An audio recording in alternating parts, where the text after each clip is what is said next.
now you know that fun fact. Let's get into what I'm trying to persuade you to do today, which is start thinking about information security. Information security is something that I believe everyone needs to start practicing, seeing as how we all have cell phones. Well, most of us have cell phones, laptops, computers, some sort of smart device. Even our cars are becoming connected to the internet, right? So, what is information security? As Southern New Hampshire University puts it, information security is the protection of information and information systems from unauthorized access, use, disclosure, disruption, modification, or destruction.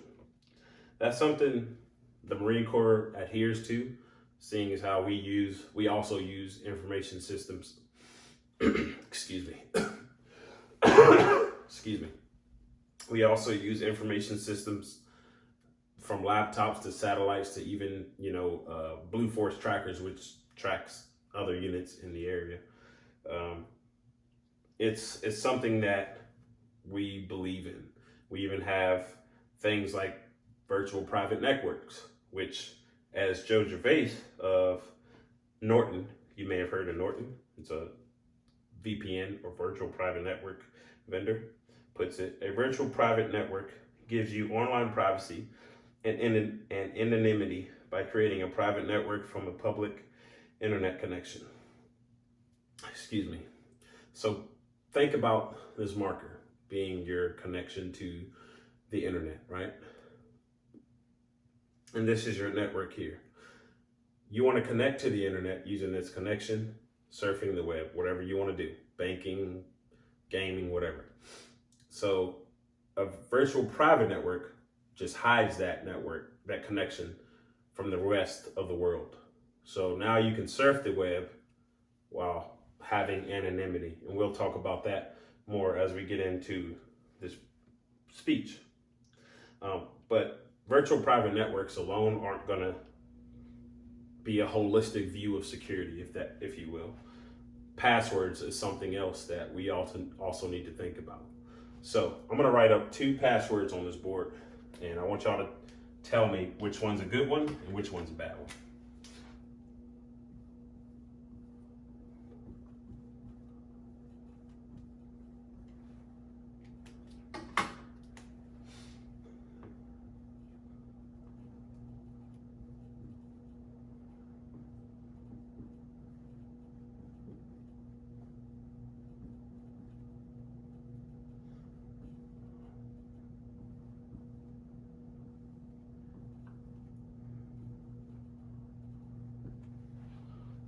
Okay, so obviously I use different colors to kind of help you out there.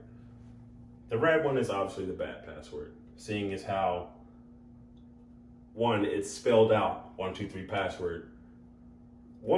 Someone who is trying to hack in is probably going to try some sort of variance like that because they know people are lazy and they want to remember, what's convenient for them.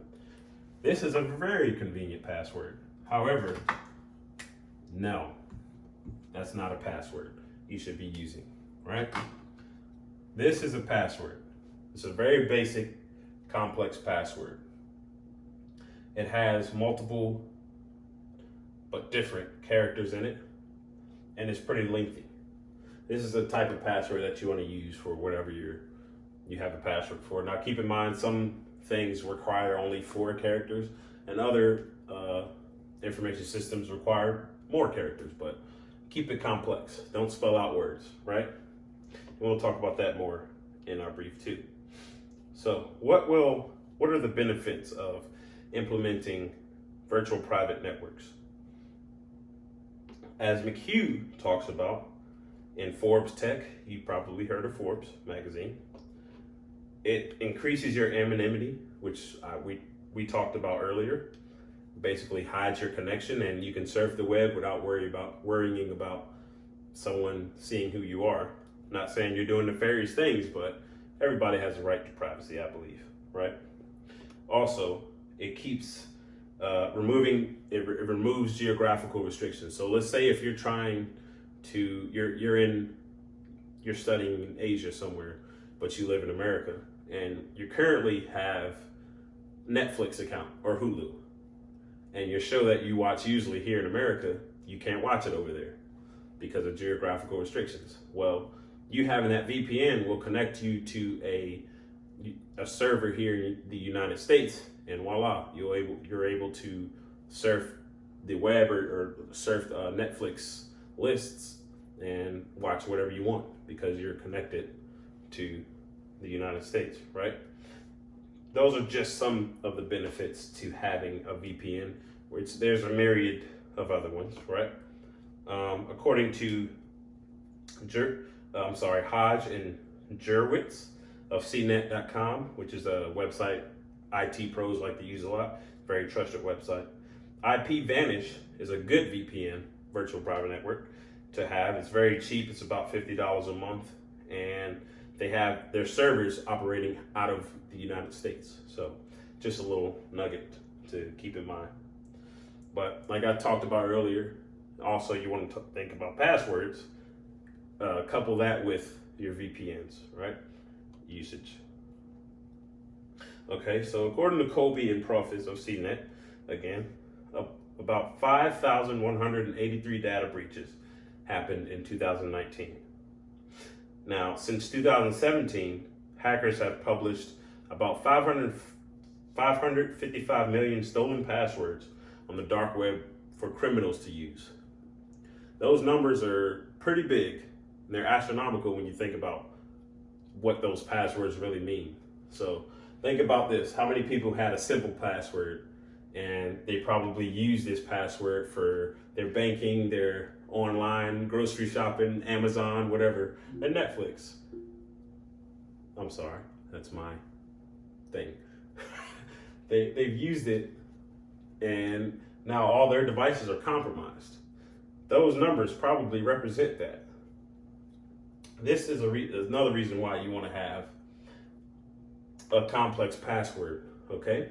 Because those numbers are very real, and most of us probably don't think about the complexity of how complex our passwords are. I know I didn't before I got into this job. I just said, hey, it has a password, I'm good. Not true at all. Because there are people out there that are working around the clock to try to engineer ways to get into your life. All right? So, in conclusion, practicing info security is vital to everyone, now more than ever, because we have a information system right in our pockets. Our cell phones, iPhones, Androids. I'm an iPhone guy myself. Not promoting, just saying. Tablets. We have Wi-Fi hotspots that we just, you go to Starbucks and say, hey, I have free Wi-Fi. Don't trust it. Use a VPN for those reasons. That's another reason why to use VPN, right? And password complexities. Just change up your passwords and use complex password. Remember this. If it's convenient, it's probably not secure. If it's inconvenient, the security goes way up and the convenience goes down, obviously. All right? So, again, I don't have any live people here due to COVID. Thanks, pandemic. 2020 is a really horrible year, right? I love it anyway. So if you have any questions, obviously leave it in the discussion. I will definitely answer them. Other than that, I do feel confident that you have learned something from information security, and I feel like you're going to start thinking about it. Hopefully you just start using these little basic tools I gave you. Other than that, y'all, thanks for listening.